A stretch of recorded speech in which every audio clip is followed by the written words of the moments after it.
silang kunin.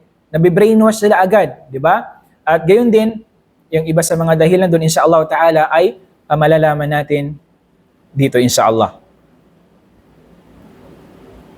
So unang-una dyan, mga kapatid, sa pananampalatayang Islam, yung tinatawag na al-ghulu fid din.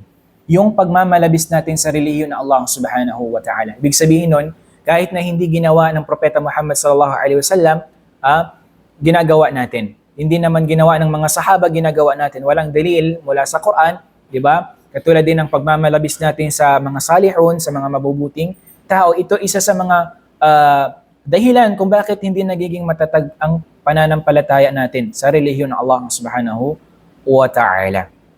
Al-ghulu fid din. Okay? At alam natin, malawak ang usapin hinggil dito sa al-ghulu nito o pagmamalabis sa relihiyon ng Allah subhanahu wa ta'ala. Pangalawa, asyubahat, yung mga kalituhan o hindi mga tiyak na bagay. So, alam natin yung ilan sa mga dahilan kung bakit laganap nagkaroon ng syubahat dahil yan sa syahwa.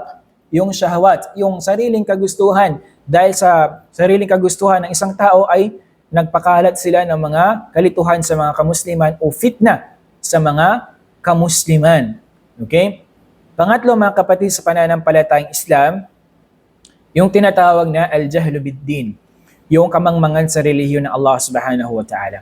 Isa sa mga dahilan kung bakit nga, di ba sinasabi natin, bakit hindi nagiging matatag ang isang tao o alipin ng Allah sa relihiyon ng Islam dahil din sa kamangmangan sa Islam. Di ba? Parang madali na lang sa kanila na iiwan kasi nga wala namang silang sapat na kaalaman sa Islam. Pero yung taong mayroong kaalaman sa Islam, kahit bigyan mo pa yan ng trilyon, bilyon na pera para iwan niya ang relihiyong Islam, ay hindi niya ipagpapalit yung kanyang din sa salapi. Ang naalam niya na yung salapi na yun ay dito niya lang mapapakinabangan sa mundong ibabaw at hindi niya yon mapapakinabangan doon sa araw ng paghuhukom. Pang-apat, aklul haram. Okay? Yung pagkain ng mga haram, di ba? At hindi lang dyan yung tinutukoy na pagkain, yung mga haram na katulad ng khamar, yung mga haram na pagkain, di ba?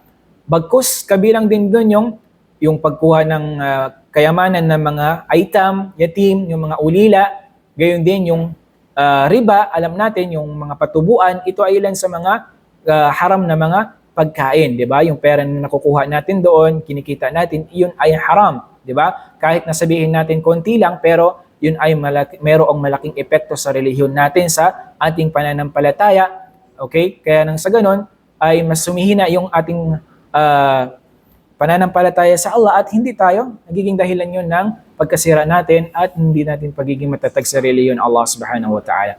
Panglima, mga kapatid, sa pananampalatayang Islam, az-zulmu, yung kawalan ng katarungan, yung hindi mo ibigay yung karapatan, 'di ba? Yung magulang, karapatan ng iyong asawa, karapatan ng iyong kapatid sa Islam, 'di ba? Yung kapatid mo sa Islam, yung mga kamag-anak mo, at actually kahit yung mga non-Muslim, yung pagkuha mo, yung pag-apak mo sa kanilang mga karapatan ay matatawag din yun na zulm. Kaya nga sinabi niya sa Uthaymin rahimahullahu ta'ala, alam niyo bang sinabi niya na ang Allah subhanahu wa ta'ala kapag nagdua, sabi niya, ang non-Muslim sa Allah para lang doon sa para makuha yung kanyang hak, yung karapatan niya. Kaya halimbawa mayroong isang tao na kinuha yung karapatan niya, hindi binigay yung kanyang karapatan, ay magdudua siya sa Allah subhanahu wa ta'ala, at sinabi ni Sheikh Uthaymin rahimahullah, ay didinggin yun ng Allah subhanahu wa ta'ala, la li mahabbati al-kafir wa innama mahabbatan lil adl. Hindi dahil didinggin na Allah yon, dahil mahal na Allah yung non-Muslim na iyon.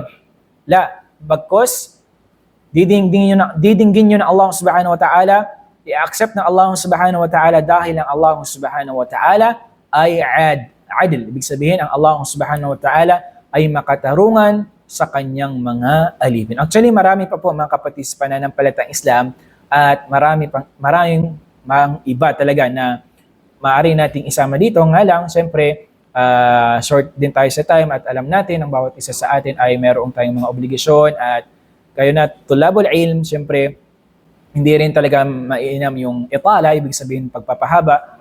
Diba? Alam natin meron din kayong mga task na obligasyon bilang isang talib dyan. At inshallah, kunin natin to na yung mga wasail nito at yung mga muawiqat, at inshallah ta'ala para maging aware tayo at maisabuhay natin inshallah ta'ala. إيش شيخنا؟